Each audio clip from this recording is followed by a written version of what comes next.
नमस्कार बच्चों, AEP classes में आप लोगों का स्वागत है। मेरा नाम है दीपक और मैं आज क्लास 8th के लिए साइंस का पहला चैप्टर लेकर आया हूं, जिसको आज एक ही लेक्चर में हम लोग पूरा फिनिश कर लेंगे। ठीक है, चैप्टर फर्स्ट है ये आपका, जिसका नाम है exploring the investigative world of science.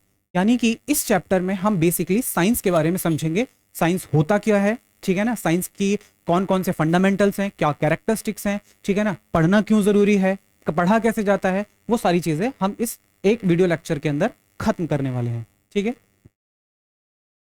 सबसे पहली चीज, साइंस क्या होती है। साइंस को अगर मैं बात करूं, हम साइंस के बारे में पढ़ने जा रहे हैं, साइंस का पहला ही चैप्टर है हमारा। हम तो सबसे पहले समझना चाहिए कि साइंस आपका है क्या। ठीक है, तो साइंस होता है आपका एक सिस्टमैटिक स्टडी है। किसकी? एक सिस्टमैटिक स्टडी है ऑफ नेचर की। नेचर क्या होता है? नेचर होता है आवर सराउंडिंग।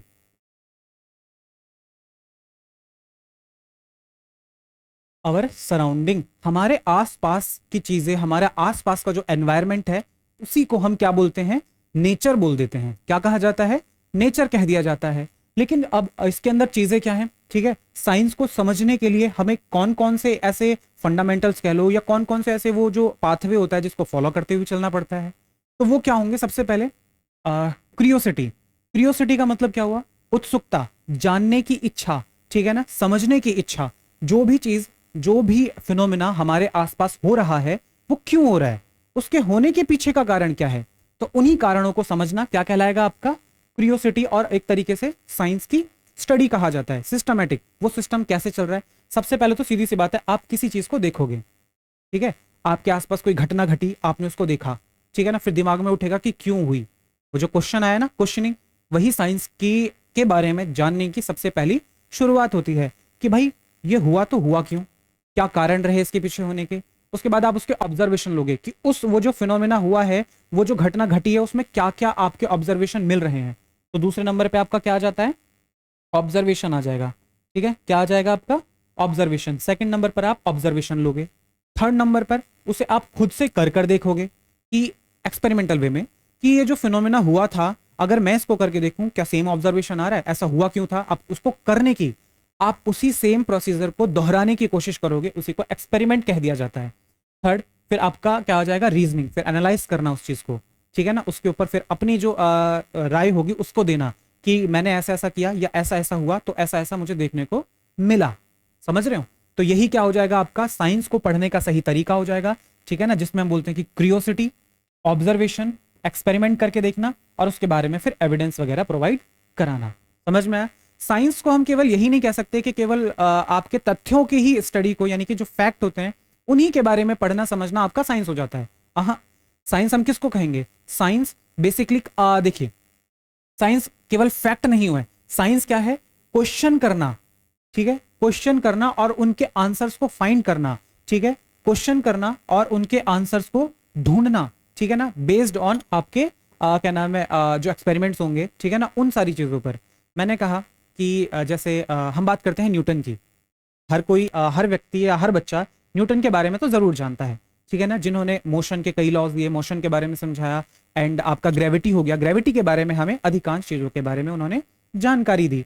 ठीक है, तो उन्होंने देखा कि एक जो एप्पल है, सेब, वो नीचे ही क्यों गिरता है, वो ऊपर क्यों नहीं गया। समझ रहे हो?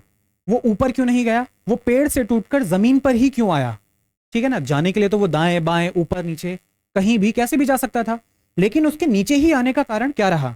ठीक है, तो बेसिक सी बात है, ठीक है ना, तभी उन्होंने उसको क्या करा। देखो, सबसे पहले तो वो उन्होंने इवेंट को देखा। ठीक है, क्या हुआ उनके सामने, वो जो घटना थी वो घटी। ठीक है ना, तो सबसे पहले उनके अंदर वो क्रियोसिटी जागी। वो ये जो पूछ रहे थे ना कि वो जो दिमाग में क्वेश्चन कर रहे थे, ये नीचे ही क्यों गिरा, ये दाएं बाएं ऊपर क्यों नहीं गया, केवल और केवल नीचे ही क्यों जाता है। कोई भी चीज जिसको ऊपर की ओर फेंकी या उछाली जाए, वो नीचे ही क्यों आती है, वो इधर या उधर क्यों नहीं चली जाती। यही थी साइंस, या फिर हम कह सकते हैं यही होता है पहला स्टेप किसी भी फिनोमिना, किसी भी घटना के बारे में जानने को। ठीक है, तो उन्होंने भी देखा कि जो सेब था, वो जो एप्पल था, वो एप्पल के पेड़ से यानी ट्री से नीचे की तरफ ही आया। या उन्होंने बाकी भी, हम जर्नल अपनी लाइफ में देखते भी हैं, जो कोई भी चीज होती है हम ऊपर की तरफ फेंकते हैं, वो नीचे ही आती है। क्यों आती है? ठीक है ना, तो उन्होंने दिमाग में ये जागी उत्सुकता जानने की। दूसरा, ऑब्जर्वेशन लिया। ठीक है ना, कि नीचे आया, नीचे आने पर क्या हो रहा है, किस तरीके से नीचे आया, ठीक है ना, नीचे आने आने के दौरान उसकी गति क्या थी, किस स्पीड से नीचे गिर रहा है, वो सारी चीजें उन्होंने ऑब्जर्व की। एंड देन एक्सपेरिमेंटेशन, एक्सपेरिमेंटेशन में क्या होगा, हम खुद करके देखेंगे, खुद गिरा के देखेंगे चीज़ों को, उसकी डिस्टेंस को और फिर उसकी हाइट को बेसिकली, और उसकी स्पीड को कैलकुलेट करके देखेंगे। समझ में आया, कितनी तेजी से नीचे गिर रहा है या कितना फोर्स लग रहा है उसके ऊपर जो किसी चीज़ को अपनी ओर खींच रहा है, ठीक है। तो उसके बाद रीजनिंग लेना कि क्या क्या हुआ, क्या क्या नहीं हुआ, ठीक है ना, और उसके बाद फिर बता देना कि ऐसा इसलिए हुआ है, ऐसा इस कारण से हुआ है। तभी हमें पता चलता है ग्रेविटी के बारे में, ठीक है ना। ऐसा नहीं है कि पहले ग्रेविटी नहीं थी, थी बेशक थी, तभी तो वो शेप नीचे आ रहा था, ठीक है ना। लेकिन ग्रेविटी के बारे में समझाने वाला, जो ग्रेविटी का जो कॉन्सेप्ट था उसको बताने वाला जो था वो कौन था, वो न्यूटन थे, ठीक है ना, जिनका पूरा नाम सर आइजैक न्यूटन होता है। उन्होंने हमें ये एविडेंस दिए कि और समझाया कि कोई भी चीज जो ऊपर जाती है वो नीचे आती है, नीचे भी आएगी ग्रेविटेशनल फोर्स के साथ। ग्रेविटेशनल फोर्स एक तरीके का अट्रैक्टिव फोर्स है जो किसी भी चीज को अपने सेंटर की तरफ खींचता है, ठीक है ना। आगे फोर्स वाले चैप्टर में हम इसको समझ लेंगे। क्या यहां तक क्लियर हुआ, चीजें समझ में आया? आगे बढ़ जाते हैं। आगे हम बात करते हैं नेचर ऑफ साइंस। साइंस के नेचर क्या है, ये वही है जो मैंने अभी आपको एक्सप्लेन किए। क्यूरियोसिटी क्या होता है, आपका पहला स्टेप होता है साइंस के बारे में समझने का, है ना भाई। अगर किसी चीज के बारे में जानना है तो सबसे पहले उसके बारे में हमें क्या करना पड़ता है, एक्सप्लोर करना पड़ता है, उसके बारे में देखना पड़ता है। तो वही जैसे एग्जाम्पल है, आसमान नीला क्यों नजर आता है? पहला क्वेश्चन, जो आपका आसमान है, आकाश है, वो हमें नीला ही क्यों दिखाई देता है, गुलाबी पीला काला क्यों नहीं नजर आता? ठीक है ना, कुछ तो रीजन होगा, ठीक है ना, वो रीजन क्या है, ठीक है। दूसरा, तारे चमकते क्यों हैं, या सॉरी टिमटिमाते क्यों हैं? तारों के टिमटिमाने के पीछे का कारण क्या हो जाएगा, ठीक है ना। ये सारी चीजें भी हमें क्या होंगी, हम इनको देखकर, हम बचपन में ऐसा होता है ना कि क्या नाम है, खुले आसमान के नीचे लेटे या बैठे हैं और देख रहे हैं, तारों को निहार रहे हैं और देख रहे हैं कि तारे टिमटिमा रहे हैं, ठीक है, एक रिदम साइकिल में चल रहा है इनका। तो हम देखते हैं ना तारे टिमटिमा क्यों रहे हैं, ठीक है ना। बचपन में क्वेश्चन वगैरह भी पूछते हैं अपने पेरेंट्स वगैरह से कि क्यों है ये, क्यों टिमटिमा रहे हैं। तो कई बार आनाकानी कर देते हैं कई पेरेंट्स, ठीक है ना, और ठीक है ना। लेकिन अब यहाँ पर क्या है, आप इसको बेसिकली समझ पाओगे कि साइंस के माध्यम से कि तारे टिमटिमाते क्यों हैं। समझ में आ रहा है ना, ये सब आपका साइंस का ही लॉजिक है।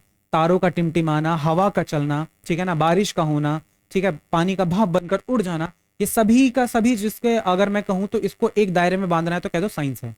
समझ में आ रहा है, उसके पीछे एक्सप्लेनेशन भी है, उसके पीछे प्रूफ्स भी हैं, उसके पीछे थ्योरीज भी हैं। तो बहुत सारी चीजें हैं जो मैटर करती हैं और आपको बताती हैं कि साइंस है क्या।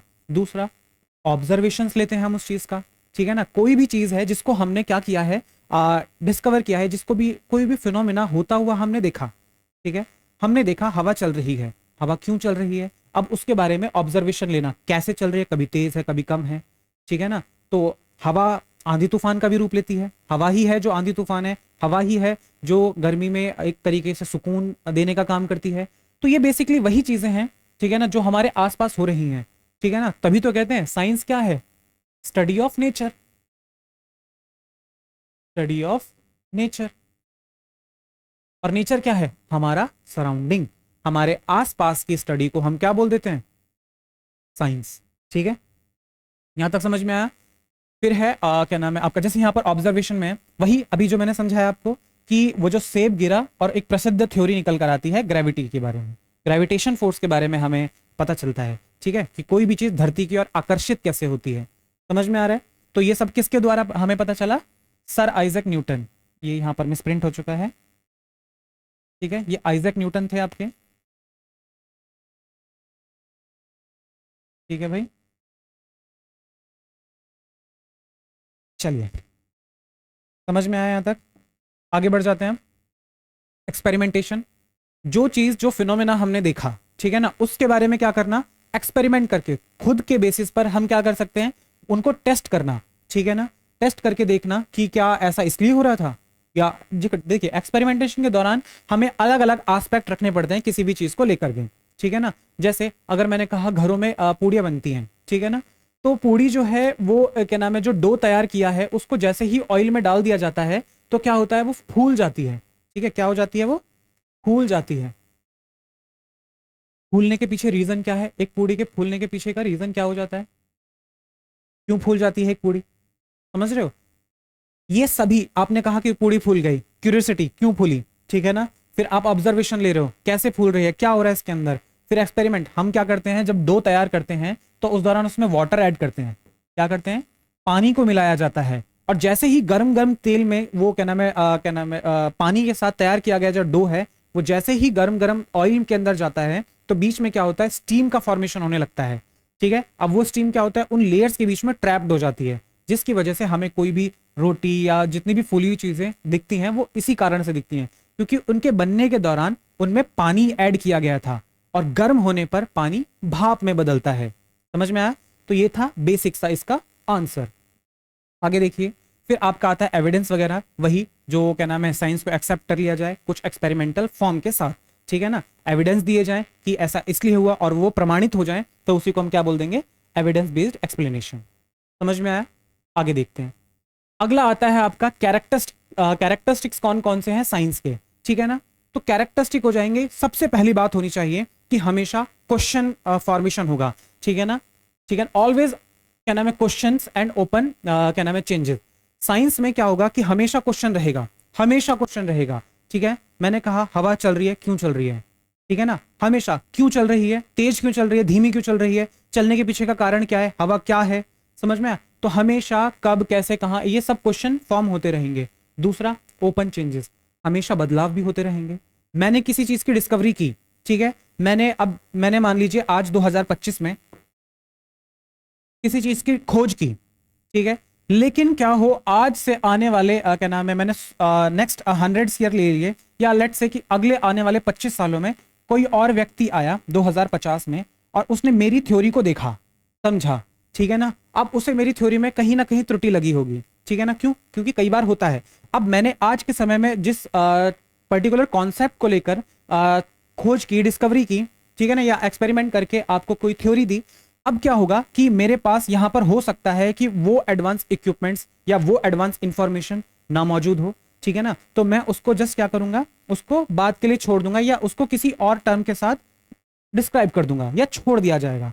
नेक्स्ट, जब कोई व्यक्ति दूसरा आएगा, वो आगे आगे क्या नाम है 2050 के आसपास मुझसे आगे 25 साल आएगा, ठीक है ना, तो वो क्या होगा, वो नई आधुनिक चीजों के साथ क्या होगा, बढ़ेगा। मतलब नई आधुनिक चीजें होंगी उसके पास, नई चीजें होंगे, नए इक्विपमेंट्स होंगे, जिनसे क्या होगा कि वो उस थ्योरी को बेहद अच्छे तरीके से, बेहद सही ढंग से प्रूव कर सकता है। और हो सकता है कि वो क्या नाम है उसके बाद की कई सारी चीजों को सही तरीके से आपके सामने प्रस्तुत कर दे।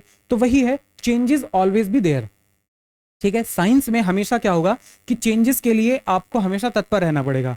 ठीक है, समझ में आ रहा है? बहुत बार, कई बार क्या होता है कि किसी साइंटिस्ट ने एक थ्योरी दी, लेकिन अगले साइंटिस्ट के आने के बाद उसे खारिज कर दिया जाता है। क्यों? क्योंकि वहां पर लिमिटेशंस आ जाती हैं। ठीक है ना, कुछ ना कुछ गड़बड़ मिल जाती है, जिसके बाद जो दूसरा साइंटिस्ट है वो उसको सही तरीके से प्रस्तुत करता है।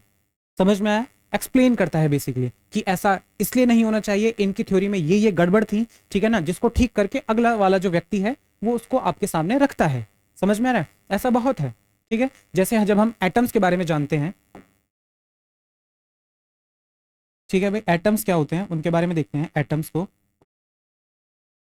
तो एटम्स होते हैं किसी भी मैटर का सबसे छोटा जो हिस्सा होता है उसको हम एटम बोलते हैं। ठीक है ना, एटम बोल दिया जाता है। अब एटम के अंदर हम बात कर रहे थे कि क्या नाम है चेंजेस, जब हम एटम्स के मॉडल की बात कर रहे थे तो यहाँ पर थॉमसन जी आते हैं। ठीक है ना, कई सारे और ऐसे साइंटिस्ट आते हैं जो कि क्या नाम है मॉडल्स को गलत ठहराते। पहले जे जे थॉमसन का मॉडल आता है, ठीक है ना, जे जे थॉमसन एक इस तरीके का मॉडल बताते हैं जो दूसरे के आने के बाद क्या नाम है रिजेक्ट कर दिया जाता है कि ऐसा नहीं होता है, उन्होंने इसके बारे में एक्सप्लेन नहीं किया था, उन्होंने ऐसा नहीं किया था। तो ये सारी चीजें क्या हो जाती हैं आपकी, क्या नाम है साइंस के अंदर आ जाती है। साइंस में यहाँ पर चेंज होना अनिवार्य है, चेंज होते ही रहते हैं लगभग। ठीक है, अगला आ जाता है क्या नाम है, और वो चेंज किस पर होंगे, आपके एविडेंसेस के बेसिस पर होंगे, वो प्रूफ के साथ होंगे। वो ऐसा नहीं है कि हवा हवाई में हमने कुछ भी कह दिया और वो साइंस कह दिया हमने। हाँ, साइंस क्या है, एक्सपेरिमेंट के बेस पर काम करता है। साइंस प्रूफ मांगता है और प्रूफ के बेसिस पर ही आपका साइंस आगे बढ़ता है। समझ में आया? जैसे आपका यूनिवर्सल है, क्या नाम है डायनामिक वगैरह है। ठीक है ना, अच्छा यूनिवर्सल का मतलब क्या हो जाएगा, जो लॉ है वो हर जगह पर सेम रहेंगे। जैसे मैं कहूं कि हम पढ़ते हैं, एक लॉ पढ़ते हैं हम, energy neither be created nor be destroyed. Energy के लिए पढ़ते हैं, एनर्जी जो पढ़ते हैं, law of conservation of energy जिसको हम बोलते हैं, एनर्जी नाइदर बी क्रिएटेड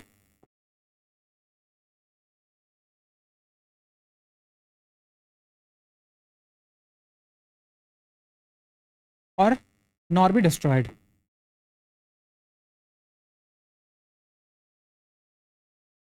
इसका मतलब क्या है, एनर्जी को ना तो हम बना सकते हैं और ना ही एनर्जी को हम खत्म कर सकते हैं। हाँ, एक फॉर्म से दूसरी फॉर्म में कन्वर्ट जरूर कर सकते हैं। जैसे हम बात करते हैं इलेक्ट्रिसिटी, बिजली हम सभी के घरों में आती है। अब इलेक्ट्रिसिटी क्या है, एक फॉर्म ऑफ एनर्जी है, ठीक है। हमने क्या काम किया, इलेक्ट्रिसिटी का इस्तेमाल करके हमने फैंस वगैरह को चलाया, फैन चलाया, लाइट जलाई अपने घरों की, और भी अनेक हमने क्या करें उपकरणों का इस्तेमाल किया। तो ये क्या हुआ, इलेक्ट्रिसिटी कैसे पंखे को चला रही है, यहाँ पर बेसिकली एनर्जी का क्या हो रहा है, कन्वर्जन हो रहा है। कैसे, आपका इलेक्ट्रिकल एनर्जी, जो आपकी इलेक्ट्रिकल एनर्जी है वो किस में कन्वर्ट हो रही है, आपकी मैकेनिकल एनर्जी में।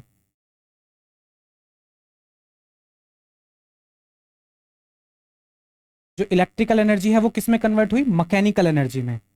समझ में आया, किस में कन्वर्ट हो जाती है, मैकेनिकल एनर्जी में, ठीक है ना। तो एनर्जी को हम खत्म नहीं कर सकते, बस एक फॉर्म से दूसरे फॉर्म में कन्वर्ट कर सकते हैं। तो ये जो लॉ है, लॉ ऑफ कंजर्व, इसको बोलते हैं law of conservation of energy. तो ये संसार में कोई भी व्यक्ति होगा जो साइंस पढ़ रहा होगा तो उसके लिए भी ये लॉ सेम रहेगा, चाहे मैं इंडिया में बैठकर पढ़ रहा हूं, चाहे कोई व्यक्ति अमेरिका में पढ़ रहा हो इसको, ये लॉ उसके और मेरे लिए सेम ही होगा। वो और मैं इस लॉ को सेम तरीके से ही पढ़ रहे होंगे। ऐसा नहीं है कि उसके वहां जाने के बाद एनर्जी कुछ और हो जाएगी।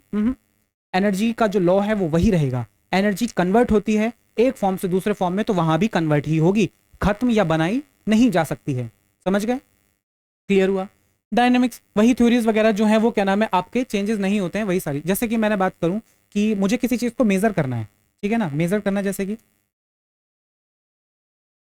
मेजरमेंट जब हम किसी चीज का ले रहे होते हैं तो अलग अलग तरीके से लेते हैं। जैसे कि हम मैंने कहा ये एक पेंसिल है, एक पेंसिल हो गई आपकी, ठीक है ना, इसकी जो लेंथ है वो हमने सेंटीमीटर्स में नापी, सेंटीमीटर्स में नापते हैं। अब कई बार हमारे यहाँ क्या होता है, हम अपने हाथों का इस्तेमाल करके भी तो नापते हैं कि ये एक इसका हो गया, समझ में आया। तो ये अब हर व्यक्ति के लिए अलग अलग हो जाएगा, ठीक है ना, हर मेरे लिए अलग हो जाएगा, एक छोटा बच्चा है उसके लिए अलग हो जाएगा, मेरे से जो क्या नाम है अगर कोई व्यक्ति है जिसका हाथ का साइज बड़ा है, ठीक है ना, तो उसके लिए अलग हो जाएगा। तो ये जो डायनामिक्स है, ये जो मेजरमेंट है, हर किसी के लिए अलग अलग हो जाएगा यहाँ पर। तो इसी से हम क्या करते हैं, हम क्या करते हैं, एक साइंटिफिक तरीका ले लो या एक यूनिवर्सल तरीका ले लो जिसमें हर कोई व्यक्ति क्या होगा, अगर मैंने कहा कि ये 5 सेंटीमीटर का है, ठीक है ना, तो दूसरा व्यक्ति जब इसको मेजर करेगा 5 सेंटीमीटर के में ही मेजर करेगा, तो वो समझ जाएगा। मैंने कहा कि 5 सेंटीमीटर की एक पेंसिल थी, ठीक है, हालांकि 5 नहीं, ज़्यादा की होगी, 5 से मैंने लेट्स की आपका 15 सेंटीमीटर के आसपास की एक पेंसिल थी, ठीक है। तो जो दूसरा व्यक्ति होगा वो समझ जाएगा मेरी बात से कि 15 सेंटीमीटर कितना होता है, समझ में। अब मैंने कहा एक हाथ बराबर, अब वो मैंने कहा एक हाथ बराबर रस्सी लेकर के आओ। अब दूसरा व्यक्ति जो है वो मेरे से छोटा था, या उसका जो नापने का जो तरीका था वो मेरे से ज्यादा बड़ा हो सकता है, हाथों का आर्म का साइज ज्यादा बड़ा हो सकता है, तो उसका एक हाथ और मेरा एक हाथ में अंतर आ जाएगा ना। तो ये यूनिवर्सल कैसे रहा, ठीक है ना, बात तो एक हाथ की हुई थी, मेरे एक हाथ का साइज बिल्कुल अलग है, उसके एक हाथ का साइज अलग होगा, तो यहाँ पर क्या हो जाएगा, डिस्प्यूट क्रिएट हो सकता है। तो मैंने कहा 15 सेंटीमीटर, मेरा भी 15 सेंटीमीटर, उसका भी 15 सेंटीमीटर, बात खत्म, झंझट खत्म। समझ में आया, आगे देखते हैं। साइंटिफिक मेथड क्या होते हैं, कौन कौन से स्टेप्स होते हैं जिससे हम किसी चीज के बारे में जान सकते हैं, किसी चीज के बारे में समझ सकते हैं, तो वो क्या होंगे। सबसे पहले वही, हम ये जो हमारा साइंस है वो लगभग एक ही जगह घूम रहा है कि पहले क्वेश्चन करना, ठीक है ना, बेस्ड ऑन क्यूरियोसिटी, जिसके बारे में हमें उत्सुकता हो रही है, जो हमने देखा उसके बारे में हमें क्वेश्चन करना, ठीक है, क्या करना, क्वेश्चन पूछना कि क्यों था, फिर थीसिस को तैयार करना कि ऐसा इसलिए होगा, ऐसा उसलिए हुआ होगा, ठीक है ना, पॉसिबल जो एक्सप्लेनेशन होंगे वो हमें तैयार करना। फिर क्या होगा, एक्सपेरिमेंट करके देखना, ऑब्जर्वेशन लेना और डाटा कलेक्ट करना कि ऐसा ऐसा इसलिए हुआ था, एनालाइज करना उस डाटा को जो आपने क्या नाम है कलेक्ट किया है, कंक्लूजन निकालना और फिर कम्युनिकेट करना, इस रिजल्ट को शेयर करना और भी लोगों से जो इन चीज़ों के बारे में जानते हों, ठीक है ना, वही तो इस बारे में बता सकेंगे हाँ ये सही है या गलत है। जब आप कोई क्वेश्चन सॉल्व करते हो तो अपने टीचर के पास लेकर जाते हो ना, चेक कराने के लिए कि क्या ये सही है या गलत है। तो वही सीधी सी बात है, आप अपने और कलीग से, अपने क्या नाम है जो सहभागी हैं, ठीक है ना, उनके साथ इसको शेयर करोगे कि मैंने ऐसा ऐसा ऑब्जर्व किया, ऐसा ऐसा मैंने क्या नाम है एक्सपेरिमेंट करके देखा, क्या आप इसको बता सकते हैं कि इसमें कहीं त्रुटि तो नहीं, त्रुटि मतलब गलती तो नहीं, ठीक है। तो वो सारी चीज़ें आप यहाँ पर देख सकते हो। आगे साइंस और टेक्नोलॉजीज हैं, ठीक है ना, साइंस वही नॉलेज इकट्ठा करना, साइंस का मतलब क्या है, आसपास की नॉलेज इकट्ठा करना, आसपास को पढ़ना, सीधी सी बात है, जब आप पढ़ोगे तो उसके बारे में पता चलेगा, बारे में पता चलना यानी नॉलेज एक्वायर करना, ठीक है, वही क्या है आपका साइंस है, ठीक है। टेक्नोलॉजीज क्या है, साइंस का इस्तेमाल करते हुए हम अपने जीवन को क्या नाम है, उन्नत बना सकते हैं, काफी डेवलप बना सकते हैं। तो वो क्या हो जाएगा, टेक्नोलॉजी। ठीक है ना, applications of scientific knowledge. Scientific knowledge का इस्तेमाल करते हुए हम अपने सुविधा के लिए कई चीजों का आविष्कार कर लेते हैं। ठीक है, जैसे कि आप डिस्कवरी ऑफ इलेक्ट्रिसिटी। आज हम बिजली का धड़ल्ले से यूज करते हैं, बिजली का इस्तेमाल अच्छा खासा करते हैं। ठीक है ना, तो बिजली का इस्तेमाल तभी तो कर पाए जब बिजली की खोज हुई। अगर खोज ही ना हुई होती तो हम बिजली क्या है, बिजली हम जिसमें दिन को रात में क्या नाम है, और लाइट की मदद से बेसिकली, ठीक है ना, इलेक्ट्रिसिटी से हम लाइट को रात को दिन में बदल सकते हैं। ठीक है ना, तो ऐसा क्यों हो पा रहा है, दिन में मतलब रोशनी कर सकते हैं हम अपना जो कई बार जब सोच के देखो, एक इमेजिन करके देखो कि जब इलेक्ट्रिसिटी नहीं थी, जब धरती पर लोग केवल आग के सहारे जीवित रहा करते थे। ठीक है ना, आग ही एकमात्र सहारा था उजाले के लिए। तो और आज कंपैरिजन करके देखो कि आज के समय में हम इतनी ज्यादा रोशनी में, हम ऐसा लगता है कि हमने दिन को रात में, मतलब पूरी तरीके से जो रात है उसको दिन में ही कन्वर्ट कर दिया है। ठीक है ना, लाइट्स का इस्तेमाल करके। समझ में आ रहा है, तो दुनिया किस तरीके से चेंज हुई, किस तरीके से हमने साइंटिफिक नॉलेज का इस्तेमाल अपने फायदे के लिए किया। समझ में आ रहा है। ठीक है, using of electric fan light. आज हमें गर्मी लगती है, फैन चला लिया, एसी चला लिया, ये चला लिया, वो चला लिया, मस्त तरीके से रहते हैं। ठीक है ना, लेकिन ऐसा हो कैसे पा रहे हैं, ऐसा होने के पीछे के कारण है ये, हमने जाना, सोचा समझा, उसके ऊपर रिसर्च किया और उसको क्या किया, उसको अपने फायदे के इस्तेमाल में लेकर आए। ठीक है ना, कंप्यूटर हो गया, टेक्नोलॉजी है। फोन का इस्तेमाल करते हैं, अगर कहीं भी कोई भी व्यक्ति दूर दराज के क्या नाम है इलाकों में, पहले क्या होता था, खत लिखा और भेजा, जिसको जाने में पहुंचने में समय लगता था। आज क्या है, just type something and send. मात्र कुछ सेकंड का समय भी नहीं लगता कि एक व्यक्ति से दूसरे व्यक्ति के पास आपका संदेश पहुंच जाता है।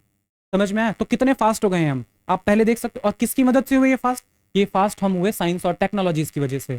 समझ में आ रहा है ना। पहले जहां हमें एक मैसेज पहुंचाने के लिए काफी ज्यादा कॉस्ट पे करनी पड़ती थी और काफी ज्यादा समय लगता था, टाइम टेकिंग प्रोसेस होता था। ठीक है ना, लेकिन उसी में क्या हुआ, हमने अपने समय को बचाने के लिए इन्वेंशन किए, मोबाइल फोन जैसे। ठीक है ना, और उसी मोबाइल फोन की सीरीज में हम कैसे कितने आगे बढ़ गए कि हमें अगर कोई भी चीज कहीं भी भेजनी होती है, ठीक है ना, आज हम क्या करते हैं, फटाफट कुछ भी फोन पे देखकर ऑर्डर किया, 10-15 मिनट में हमारे घर पर। ठीक है ना, तो ये क्या है, ये टेक्नोलॉजी तो हुई, ये साइंस के बिना पर तो हमने क्या नाम है इतने एडवांस बन चुके हैं। समझ में आ रहा है। तो बेसिकली साइंस क्या है, जो हमारी समस्याओं को सुलझा भी देती है कई बार।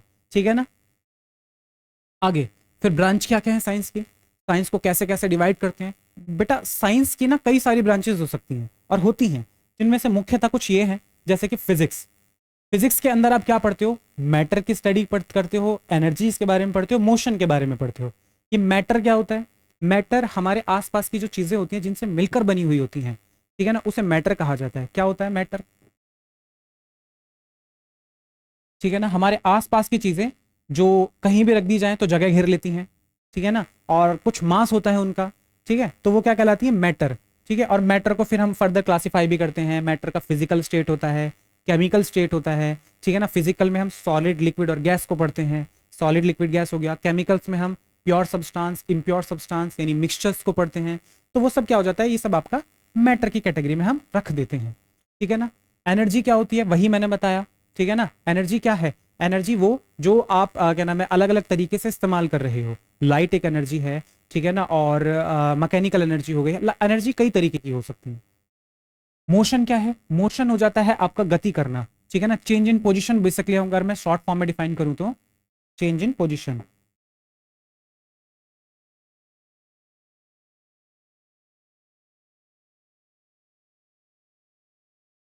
मैं एक जगह से चलकर दूसरी जगह गया, मैंने अपनी पोजीशन को चेंज किया, तो मैंने क्या किया, मैंने मोशन किया।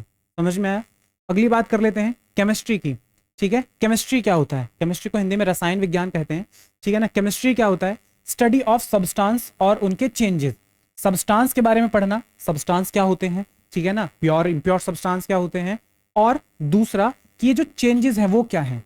चेंजेस बेसिकली आपके दो तरीके से होते हैं केमिस्ट्री के अंदर, और वो चेंज होते हैं फिजिकल चेंज और आपका केमिकल चेंज।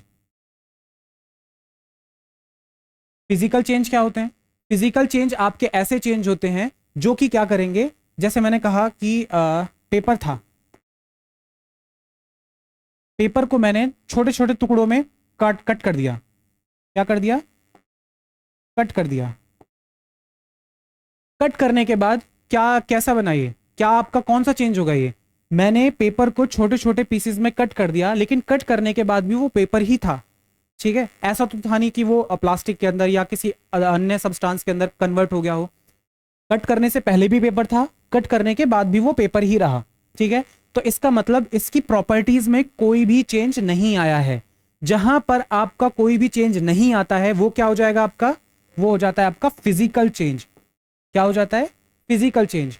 जब हम बात करते हैं केमिकल चेंज की, केमिकल चेंज, केमिकल चेंज में क्या आता है?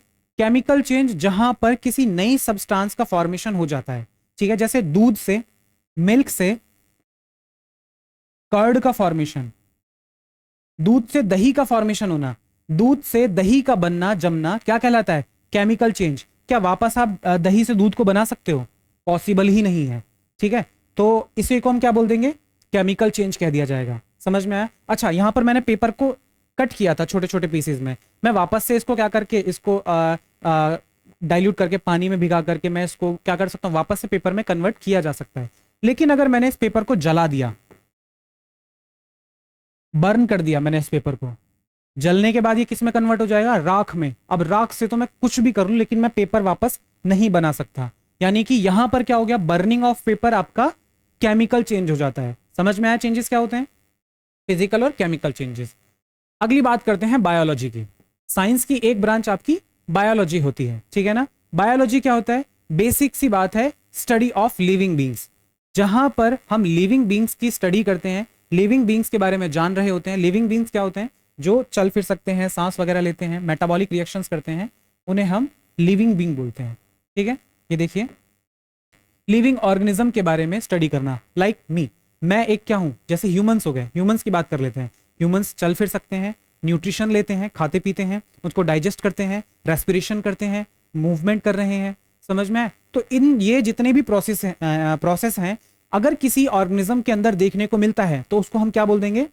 लिविंग बींग बोल देते हैं। क्या बोल देंगे? लिविंग बोल देंगे। समझ में आया? और इन्हीं लिविंग के बारे में पढ़ना समझना क्या कहलाता है? बायोलॉजी कहलाता है। समझ में आया? बायोलॉजी की भी दो ब्रांचेस होती हैं, जिसमें हम जूलॉजी और आपका बॉटनी बोलते हैं। जूलॉजी हो जाता है एनिमल्स के बारे में स्टडी करना, और बॉटनी हो जाता है प्लांट्स के बारे में स्टडी करना। प्लांट्स भी लिविंग कैटेगरीज के अंदर रखे जाते हैं, ठीक है। फिर आपका आता है एस्ट्रोनॉमी। एस्ट्रोनॉमी के अंदर हम क्या पढ़ते हैं? हम पढ़ते हैं स्पेस के बारे में, हम पढ़ते हैं प्लैनेट, स्टार्स के बारे में। समझ में आया? उसको हम क्या बोल देते हैं? आपका एस्ट्रोनॉमी कह दिया जाता है। समझ में आया? फिर आपका आता है जियोलॉजी। जियोलॉजी के अंदर हम क्या पढ़ते हैं? जियोलॉजी के अंदर हम अर्थ के बारे में पढ़ते हैं कि अर्थ का फॉर्मेशन कैसे हुआ, अर्थ के ऊपर अलग अलग प्रकार की रॉक्स, चट्टानें पाई जाती हैं, उनके बारे में हम समझते हैं। तो ये क्या हो जाएगा आपका? जियोलॉजी के अंदर आता है, जिसको हम ज्योग्राफी वगैरह भी बोल देते हैं। समझ में आया? हिंदी में भूगोल कहा जाता है। यहां तक समझ में आया? अगला आता है, ठीक है, साइंस के क्या क्या कॉन्ट्रीब्यूशंस रहे हैं, ठीक है ना। जो साइंटिस्ट हैं उन्होंने साइंस में अपना कैसा कैसा योगदान दिया है, उनके बारे में समझा जाए तो यहां पर देखिए, कुछ साइंटिस्ट हैं जैसे गैलीलियो गैलीलाई, इन्होंने टेलीस्कोप का आविष्कार किया, ठीक है ना। मोशन के बारे में भी बताया इन्होंने। टेलीस्कोप का आविष्कार किया, जिससे हमें पता चला कि हमसे दूर भी कुछ ग्रह हैं जो मूव कर रहे हैं और हमारे सन के चारों ओर चक्कर लगा रहे हैं, और वो भी हमारे सोलर सिस्टम का पार्ट है, ठीक है। ये पता चला हमें गैलीलियो के द्वारा। आइजैक न्यूटन, अभी मैंने इनके बारे में समझाया था, आइजैक न्यूटन, जिन्होंने ग्रेविटी के बारे में हमें बेहद अच्छे से समझाया, ठीक है। मोशन के लॉ इनके द्वारा दिए गए हैं, ठीक है। मोशन के 3-4 लॉ पढ़ते हैं हम, 3 बेसिकली होते हैं, ठीक है ना। वो किसके द्वारा दिए गए? सर आइजैक न्यूटन के द्वारा दिए गए, ठीक है ना। ग्रेविटी के बारे में समझाने वाले व्यक्ति कौन थे? न्यूटन ही थे, ठीक है। फिर आपका डार्विन जी आते हैं, ठीक है, जो हमें बताते हैं कि इवोल्यूशन कैसे हुआ, आज के जो उन्नत इंसान हैं वो कैसे प्रिमिटिव ह्यूमन से बन के आज के एडवांस ह्यूमंस में कन्वर्ट हुए, ठीक है। इसके पीछे का जो प्रोसीजर रहा वो इवोल्यूशन के बारे में बात करते हैं। वो इवोल्यूशन रहा, इवोल्यूशन कैसे कैसे हुआ, इवोल्यूशन के पीछे कौन कौन से एस्पेक्ट रहे, कौन कौन सी कंडीशंस रही, वो सारी कौन बता कर गए? वो बता के गए हमें चार्ल्स डार्विन जी बता कर गए। समझ में आया? अगली बात आती है, ये इंडियन साइंटिस्ट थे सीवी रामन, जिन्होंने हमें लाइट के बारे में समझाया। लाइट का जो स्कैटरिंग इफेक्ट होता है वो क्या है, वो कैसे हो रहा है, उसके बारे में समझाने वाले व्यक्ति आपके सीवी रामन जी थे, ठीक है। फिर हमें रेडियोलॉजी के बारे में बताने वाली मैरी जी थी, ठीक है ना। रेडियो एक्टिविटी क्या होती है? रेडियो एक्टिविटी का इस्तेमाल हम कई जगह पर करते हैं, कैंसर ट्रीटमेंट में हो गया, और भी कई जगह करते हैं, ठीक है ना। जिन्होंने हमें बताया कि हम साइंस को अपने फायदे के लिए किस तरीके से इस्तेमाल करते हैं और साइंस में कौन कौन से आविष्कार आपके हो सकते हैं, साइंस हमारे लिए इतनी जरूरी क्यों हो जाती है। अगला है, ठीक है ना, हमारे डेली लाइफ में साइंस का कितना यूज है। हम डेली बेसिस में कहीं ना डेली बेसिस में हम सुबह से लेकर शाम तक हमेशा ऐसे साइंस के द्वारा बनाए गए या साइंस के प्रिंसिपल का इस्तेमाल करके बनाए गए चीजों से ही घिरे हुए रहते हैं। ठीक है, अगर मैं बेसिक सी बात करूं, जैसे ट्रांसपोर्ट का साधन हो गया, मैं एक जगह से निकलकर दूसरी जगह जा रहा हूं, ठीक है ना, तो सीधी सी बात है मैं किसी ना किसी माध्यम का, ट्रांसपोर्ट सिस्टम का इस्तेमाल करूंगा ही करूंगा। ठीक है ना, लाइक कार्स हो गए, ट्रेन्स हो गए, एरोप्लेन्स हो गए, बिना इनकी सहायता से हम लंबी दूरी का, छोटी दूरी भी तय नहीं कर पाते। ठीक है ना, अपनी जो अब जो आजकल की जो लाइफ है, जिसको हम बोलते हैं कि हर एक चीज बहुत फास्ट हो चुकी है, तो उस फास्ट लाइफ में हमें क्या है, हमें कहीं भी जाना है तो हमें कहीं, बेसिक सी बात है, हमें ट्रांसपोर्ट का इस्तेमाल करना ही पड़ता है। ठीक है, मेडिसिन बहुत जरूरी चीज, हमारा स्वास्थ्य जो है, ठीक है ना, वो भी क्या होता है, गड़बड़ाता है कई बार, तो उसको, उसके ट्रीटमेंट के लिए हमें साइंस पर निर्भर रहना पड़ता है। कैसे, साइंस में ही रिसर्च होने के बाद हमें क्या पता चलता है, साइंस में शोध होंगे जिससे हमें पता चलेगा कि किस बीमारी के लिए किस प्रकार की मेडिसिन का इस्तेमाल किया जाना चाहिए। समझ में आया, तो वही है, वैक्सीन हो गए, सर्जरीज हो गई, ये सब किसकी सहायता से हो पा रही हैं, ये सभी साइंस के नॉलेज का, साइंस के प्रिंसिपल का ही इस्तेमाल करके हम कर पा रहे हैं। अगर साइंस के बारे में हमारे पास ऐसी नॉलेज ना होती तो सीधी सी बात है, हम इतने उन्नत तो नहीं हो पाते। ठीक है ना, जितने सिविलाइज्ड और जितने एडवांस आज हम हैं, ठीक है ना, एनिमल्स के कंपैरिजन में उतना हम नहीं हो पाते। देखिए, जब हम इवोल्यूशन की बात करते हैं तो हमारा इवोल्यूशन लगभग एनिमल्स की कैटेगरी जैसे ही होता है। ठीक है, ह्यूमंस को भी एनिमल्स की कैटेगरी में ही रखा जाता है। एनिमल किंगडम, जब आप बड़ी क्लासेस में आ जाओगे तो पढ़ोगे कि एनिमल किंगडम में ह्यूमंस को भी रखा जाता है। तो ह्यूमंस और जो बाकी के एनिमल्स हैं वो इतने डिफरेंट कैसे हो चुके हैं, ह्यूमंस ने अपने दिमाग का इस्तेमाल किस तरीके से किया, वो सब आप इवोल्यूशन में देखोगे। तो हम इतने उन्नत, इतने एडवांस क्यों हो पाए। ठीक है, एग्रीकल्चर, खेती किसानी, अगर हम खाएंगे नहीं, ठीक है ना, तो पढ़ेंगे कैसे, या बाकी की बहुत सारी चीजें हैं वो करेंगे कैसे। अब खाने के लिए सीधी सी बात है, हमें उगाना पड़ेगा, उगाने के लिए हमें बहुत सारी चीजें करनी पड़ेगी, नई नई फसलें, हम बहुत सारा क्या नाम है, हाइब्रिडाइजेशन का, बीजों का इस्तेमाल करते हैं, हाइब्रिड बीज का इस्तेमाल करते हैं, जो कम लागत के साथ, कम सिंचाई के साथ ज्यादा पैदावार देते हैं। समझ में आ रहा है, उनका इस्तेमाल हम क्या करते हैं, अपनी जो पॉपुलेशन है उसको फीड करने के लिए करते हैं, पॉपुलेशन से, और जो क्या नाम है, भूखमरी है या जो अकाल वगैरह, उससे ओवरकम करने के लिए कोशिश करते हैं। तो ये सब किस वजह से मुमकिन हो पाता है, ये सब साइंस की वजह से मुमकिन हो पाया। समझ में आया, साइंस ना होती तो हम अच्छे किस्म के बीज उगा पाते क्या, नहीं उगा पाते। क्या हम ट्रीटमेंट कर पाते बीमार लोगों का, नहीं कर पाते।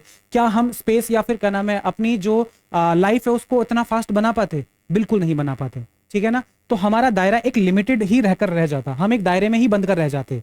समझ में आया, अगर साइंस ना होती तो। एनवायरमेंट, पॉल्यूशन कंट्रोल वगैरह, आपका क्या नाम है, जो रिन्यूएबल एनर्जी का इस्तेमाल करना। रिन्यूएबल एनर्जी का मतलब हो गया कि एनर्जी को हम एक फॉर्म से कन्वर्ट करके दूसरे को बार बार इस्तेमाल कर सकते हैं, जैसे सोलर एनर्जी। ठीक है ना, सोलर एनर्जी हमारे पास बेहद लार्ज अमाउंट में, सन से आने वाली एनर्जी सोलर एनर्जी है, इसका इस्तेमाल हम अपने फायदे के लिए कर सकते हैं। समझ में आया, चलिए आगे देखते हैं। फिर लिमिटेशंस, अब साइंस है तो कुछ ना कुछ, देखिए हर एक चीज के कुछ ना कुछ लिमिटेशंस हो जाते हैं, तो यहाँ भी लिमिटेशंस मतलब कुछ खामियां, कुछ कमियां रह जाती हैं, तो यहाँ साइंस की भी कुछ कमियां आ जाती हैं। जैसे कि जो एक्सपेरिमेंट्स होते हैं, कई बार वो आपके हाइपोथेसिस, जो थ्योरीज वगैरह आती हैं, कई बार वो हाइपोथेटिकल थ्योरीज होती हैं, ठीक है ना, जिनको हम पढ़ भी रहे होते हैं लेकिन उनका वास्तविकता से कोई लेना देना होता नहीं है। समझ में आया, कई बार हम स्पिरिचुअल और मोरल वैल्यूज में साइंस का इस्तेमाल नहीं कर सकते। समझ में आ रहा है, हम क्या नाम है, पूरी तरीके से, एक तरीके हमने कहा साइंस हमारे लिए बेहद जरूरी है, साइंस से हम बहुत सारी डिस्कवरीज, इन्वेंशंस करते हैं, लेकिन हम क्या करते हैं, कहीं ना कहीं फिर उन्हीं इन्वेंशंस पे डिपेंड होकर रह जाते हैं। ठीक है ना, हम क्या हो रहे हैं, उन साइंस के जो द्वारा गैजेट्स का इस्तेमाल किया गया, गैजेट्स जो बनाए गए साइंस का इस्तेमाल करते हुए, हम पूरी तरीके से उन्हीं पर निर्भर रह गए। पहले जो ह्यूमन काइंड की जो एबिलिटी थी वो इस तरीके से थी कि चीजों को मेमोराइज रखने की जो पावर थी वो बहुत अच्छी थी। आजकल क्या हो चुका है, हम पूरी तरीके से रिकॉर्ड बेस, जो भी है इसको रिजर्व कर लो, हम बाद में देख लेंगे, हम इसको मेमोराइज करने की जरूरत ही नहीं। जैसे पहले के जो घर फैमिली मेंबर्स के जो मोबाइल नंबर हुआ करते थे वो मुंह जबानी याद हुआ करते थे लोगों को, अब है क्या नाम है, टेलीफोन के मोबाइल के अंदर सेव है, तो वहीं से देख लेंगे, कोई जरूरी थोड़ी है याद करना। ठीक है, इस मामले में एडवांस, लेकिन हमारा जो एक मेमोरिंग जो पावर है, हमारी जो याद करने की जो क्षमता है, वो धीरे धीरे क्षीण होती गई, यानी कमजोर पड़ती गई, और धीरे धीरे वो हम पूरी तरीके से डिपेंड होते जा रहे हैं टेक्नोलॉजी के ऊपर। तो ये कहीं ना कहीं एक तरीके से साइंस के लिए लिमिटेशंस का काम कर जाती हैं। समझ में आया, आगे बात करते हैं।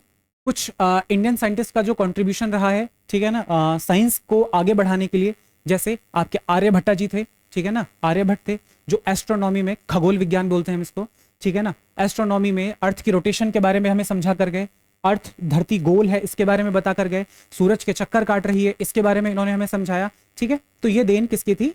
इंडियन साइंटिस्ट आर्यभट्टा जी की थी। फिर भास्कर जी थे, ठीक है ना, जिन्होंने मैथमेटिक्स के बारे में, कैलकुलस के बारे में हमें कई सारे आइडियाज दिए, कई सारी चीजें समझाई। फिर आपके क्या नाम है, सुश्रुता थे जिन्होंने मेडिकल सर्जरी, क्या आपको पता है कि सबसे पहले प्लास्टिक सर्जरी का जो ओरिजिन है वो इंडिया को ही माना जाता है? क्यों? क्योंकि इंडिया में ही सबसे पहले क्या नाम है टिश्यू ट्रांसप्लांट की जो चीजें थी वो स्टार्ट हुई, प्रैक्टिसेस सबसे पहले इंडिया में की गई। समझ में आ रहा है? फिर आपके चरक थे जो आयुर्वेदा के अंदर, जिनको हम पढ़ते हैं, आयुर्वेदिक के अंदर हमारे यहाँ लगभग हर एक बीमारी के लिए कुछ ना कुछ उपाय, कुछ ना कुछ घरेलू उपाय दिए गए हैं, ठीक है ना, जो कि हमारे आयुर्वेदा से मिलते हैं हमें, ठीक है। रामन जी के बारे में हमने बात की, जो सीवी रामन थे, उन्होंने हमें लाइट के स्कैटरिंग का फिनोमेना समझाया, लाइट टकराती है, रिफ्लेक्शन कर रही है, उसके बारे में हमें सीवी रामन जी ने समझाया। एपीजे अब्दुल कलाम जी, इनके बारे में कौन नहीं जानता, ठीक है ना, जिन्हें मिसाइल मैन कहकर बुलाते हैं, ठीक है। इन्होंने हमें स्पेस टेक्नोलॉजी में काफी आगे ला करके रखा, ठीक है। इन्होंने क्या काम किया? इन्होंने मिसाइल्स के ऊपर क्या नाम है, इंडिया को बहुत सारी ऐसी मिसाइलें दी जो आज हम अपने डिफेंस में लेकर के चल रहे होते हैं, ठीक है ना। इनका काफी ज्यादा योगदान रहा है हमारे हिस्ट्री में, ठीक है ना, हमारे एक तरीके से हमें सशस्त्र बनने में, ठीक है ना। तो इनको मिसाइल मैन भी बोलते हैं, मैन ऑफ इंडिया, ठीक है भाई। आगे देखिए, फिर यहाँ पर आपका एक क्विक रिवीजन है, ठीक है ना, ये जो चैप्टर था आपका ये पूरा का पूरा यहाँ पर समराइज कर दिया गया है, ठीक है। इसमें आपने साइंस के बारे में समझा। साइंस क्या है? स्टडी ऑफ नेचर, आपके आसपास के जो चीजें हैं उनकी स्टडी को हम साइंस कहते हैं, ठीक है ना। कुछ इसके कैरेक्टरिस्टिक्स पढ़े हमने, फिर हमने देखा कि किस तरीके से साइंटिफिक तरीका होता है एक रिसर्च को करने का या एक चीज के बारे में हमें समझाने का। वो आस्किंग क्वेश्चन हो गया, ऑब्जर्वेशन लेना हो गया, उसके ऊपर एक्सपेरिमेंट करना हो गया, एनालाइज करना हो गया, फिर उसका डाटा कलेक्ट करना हो गया और उससे क्रॉस चेक करना हो गया, ठीक है ना। और अदर जो पीपल्स हैं, जो जानकार हैं, उनसे एक बार उससे क्रॉस चेक करवा लेना, ठीक है। फिर हमने डिफरेंट देखा साइंस टेक्नोलॉजीज के बारे में, हमने समझा कि टेक्नोलॉजीज क्या हैं और एग्जाम्पल देखे उनके, वो क्यों जरूरी हैं और किस लिए हम उनका इस्तेमाल करते हैं। फिर हमने नेम देखे, इंडियन साइंटिस्ट के नाम क्या क्या थे और फॉरेनर साइंटिस्ट क्या थे जिनके बहुत अहम योगदान है, ठीक है ना। डार्विन जी हो गए और सर आइजैक न्यूटन हो गए। ये कुछ साइंटिस्ट हैं जिनकी जो थ्योरीज वगैरह हैं, जिनकी जो काफी योगदान रहा है इनका क्या नाम है साइंस में को आगे बढ़ाने में, ठीक है। फिर देखिए, साइंस में चेंजेस होना अनिवार्य ही है, ठीक है ना। साइंस में क्या होता है, हमेशा कोई ना कोई नई डिस्कवरी होती है जो पुरानी डिस्कवरीज को ओवरकम कर जाती हैं कहीं ना कहीं। जैसे अभी मैंने एग्जांपल भी दिया था, अगर मैंने आज के समय में कोई डिस्कवरी की, मेरे क्या नाम है बाद कई लंबे समय के बाद कुछ लोग आएंगे, वो अगर इन थ्योरीज को पढ़ते हैं, इन थ्योरीज में हो सकता है कि मैंने आज के हिसाब से थ्योरी दी हो, तो आज प्रेजेंट टाइम के हिसाब से मेरे पास जितनी इंफॉर्मेशन मौजूद थी उनका इस्तेमाल करते हुए मैंने आपको कोई थ्योरी दी, ठीक है। लेकिन समय के साथ साथ चीजें इवॉल्व होती हैं और चीजें डेवलप होती हैं, तो आगे आने वाले समय में कोई साइंटिस्ट आता है, कोई व्यक्ति आता है, वो इन थ्योरीज को पढ़ता है, तो उसको कहीं ना कहीं इनमें खामियां दिखेंगी, ठीक है ना, जो उस समय के हिसाब से नहीं थी, जो आज के समय के हिसाब से थी। तो वो इन थ्योरीज में क्या करेगा, मेरी लिमिटेशंस को खोजेगा और अपनी नई जो थ्योरीज होंगी, इन मेरे जो ड्रॉबैक्स के साथ अपनी जो उपलब्धियां होंगी उनको दर्ज कराएगा। समझ में आया? फिर आपका आता है साइंस हमारी डेली लाइफ में कैसे इस्तेमाल आती है, साइंस हमारी डेली लाइफ में कितनी इंपॉर्टेंट हो जाती है, हम किस तरीके से पूरी तरीके से इस पर डिपेंड हो चुके हैं, ये हमने देखा, ठीक है ना। और मेंशन है फिर आपके लिमिटेशंस वगैरह हमने देखे ही हैं, क्या क्या लिमिटेशंस हो जाते हैं, ठीक है भाई। तो ये था आपका चैप्टर क्लास 8th के लिए, ठीक है। मिलते हैं फिर एक और चैप्टर में, तब तक के लिए बने रहिएगा भाई, ठीक है। धन्यवाद।